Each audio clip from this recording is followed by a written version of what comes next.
Well, at the moment, many communities along the banks of River Ogun across the two states of Ogun and Lagos are swamped by serious flooding.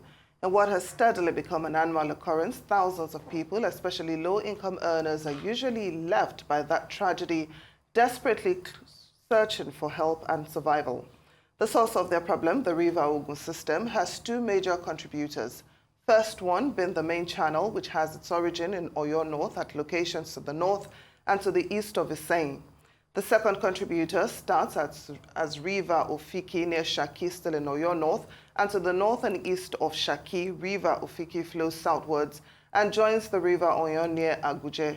River Oyon also has its origins in Oyo North. First, it flows southwards from its origin, then follows a southeasterly course joining the River Ogun north of Abeokuta. River Okpeki is another component of the River Ogun system, which lies between River Ogun and River Ofiki. River Okpeki also joins the River Ogun north of Abeokuta. There are a number of other tributaries such as River Ogbara, River Ose, River Osho, and River Awon, which joins the River Ogun at various locations north of Abeokuta. River Onigbongbo and River Ewekoro are the major tributaries south of Abeokuta. A combination of this peak flow leads to the floods, and for now the management of water releases and water levels from Oyo Dam Reservoir is the only effort being made at flood control. But this effort is currently considered inadequate. Well, we are now being joined by Chairman, Lagos-Ogun River Basin Communities Association, Olanrewaju Falade, to discuss the challenges of flooding of communities in Lagos and Ogun State and measures needed to ameliorate the situation. Good day. Thank you so much for joining us on UC. Thank you for having me. Well, let's start, with the update on what the situation around these areas is like at the moment, and why is this annual challenge, yet to be resolved? Okay, so for now, the areas are devastated, and I'm not mincing words. I just don't want to use the word disaster, because Borno has shown us that, okay, it can be worse, but the area is devastated. The lowlands, a lot of people, businesses, houses have been flooded. And for us, we've been engaging governments, at least that I'm aware of before I even moved into the area, we've been engaging government for decades. And now we've decided that, look, let's take our message to the Nigerian people. Let's present this problem in such a way that the person selling groundnuts can understand. And the person selling, permit me to use the word body, can understand. And there are two keywords, and I'll explain. The first keyword is optimal. You have a system, you want to optimize it. The second keyword is severity. What do I mean? There is only one point of control. As they say in football, last line of defense. Once you pass it, there is a goal. Once you concede goals, you lose the match. So our last line of defense is Oyo Dam. And we've been talking with them over the years at various levels of government. Collaboration has been going on. That you should prioritize flood control over every other activity at the dam. Unfortunately, we still have a long way to go. And that is the optimal side of things. Because there is capacity at the dam. The MD himself said they still have capacity on one program for 100 million, to impound 100 million cubic meters of water. I'm not talking about the gutter along Awolowo Road or the ones on every street. We are talking about million cubic meters. To put it in perspective, the Long Bridge is about 6 kilometers long. This water takes up about 4 kilometers of the Long Bridge. And here is a dam that has a capacity to impound more water. And what did they do? Rather, they increased the amount of water they are releasing. Their motive, I don't know. It's for them to, that one is for another day. But look at it this way. We've been advocating for preemptive releases. Now, the new MD came in, assured us when we went to meet him, and during the flag off of the channelization of the Ogun River, which was held at Itowolo, that is going to prioritize flood control. Human lives cannot be compared with fish or anything, and people have died, really.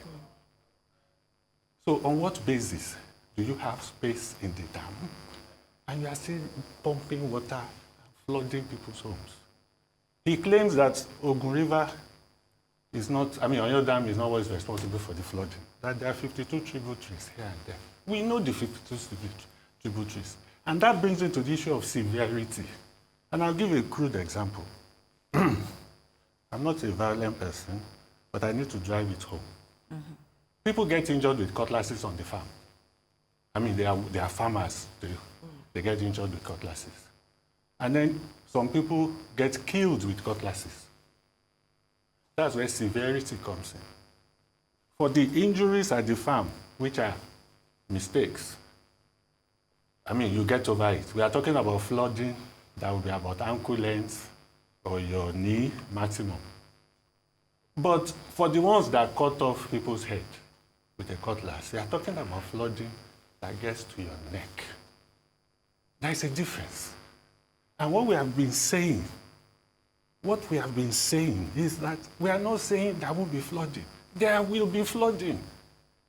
What we are saying is let us collaborate, let us manage. You do the optimal you can do, because we don't want the dam to fail. Do the optimal you can do. We will do the optimal we can do. We are engaging with Ogun State, Lagos State, federal government, Ministry of Environment. So everybody will contribute their own part into getting these things done. But where our last line of defense is now failing us, for whatever reasons, I don't know, then there's a problem. And that's the summary of the whole thing. You've painted a very vivid picture, no matter how unfortunate it might appear, giving us the dimensions optimal and severity. And also, when you talked about the engagements that you've had with governments on all levels and the Ministry of Environment, you've not made headway. It's quite alarming. But I'd like to ask you, what legal remedies have communities that have been affected pursued, and why haven't they been effective? Well, I don't have much information on legal remedies, because primarily, and that's my own weakness, my character. Mm-hmm. I always like to explore all possible options of dialogue. And that's even why I'm here, to carry our case to the people and to explain it so that everybody will understand. Because whether we like it or not, we're in a democracy and people matter. So if I carry my message to the people, maybe one day, the government will take us seriously. Of course, there has been interventions, yes, but on the legal side of things, I'm not aware of any. But if I may, I know you're saying you like to exhaust all channels for dialogue, but if that proves to be futile, are you looking to pursue a legal option if it comes to that? Like they say in international circles, all options are on the table. Okay. Thank you.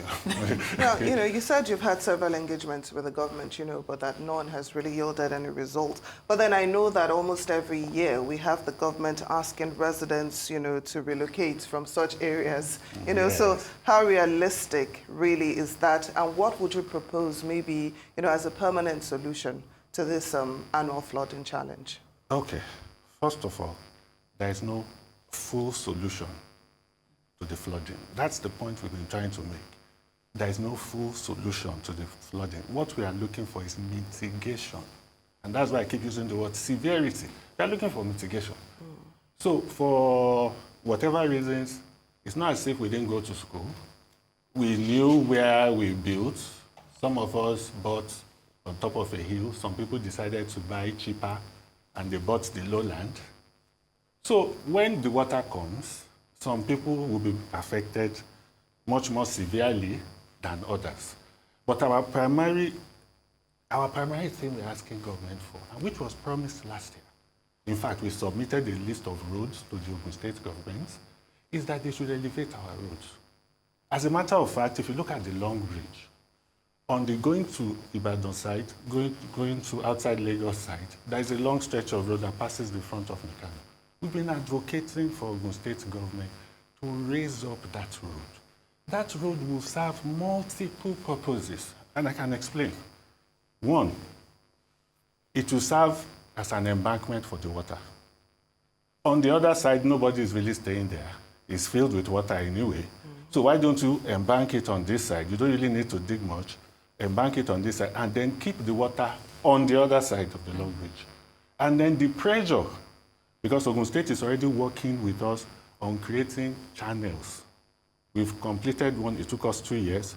We completed one that took water from Oparu River to Itowolo, a water basin in Itowolo. From there, it will discharge into the lagoon through Ogun River.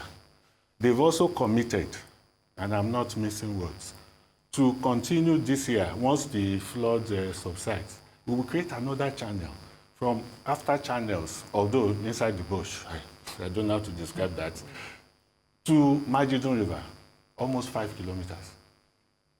And the Honorable State Commissioner for Environment has assured us that His Excellency is really concerned about us and is going to do that. And we've been appreciating them for that. But the roads are equally important. And mind you, I said, it's not that you will remove the flooding. Severity is what we are talking about. People, on our own, we've been raising our roads. People have raised their buildings. People have condemned their ground floor. So the real issue here is we got promises last year from Ogun State government. They've done some, they've not done some. So we can't, at least we want them to do the roads, they are on it. So we'll keep on engaging with them. But for Ogun-Osun River Basin Authority, we've been blacked out of information. We went there, the MD assured us that we will continue to collaborate. But up till now, he's using tactics that I cannot understand. We are not quarreling, we want to collaborate. He will nominate people to talk to us, they will not talk to us. Then what we normally do is we get information, they call it public releases. The former MD does it a lot, from February. So we will know, even from those of us that are not civil engineers. I studied those reports, I could see the graph. There's a graph they call simulated water flow or something, SWAT. It shows when there will be surges in the Ogun River. I mean, at Oyon Dam. And when a surge comes, there must be space to accommodate that surge. What do I mean by surge? Oyon Dam has a lake.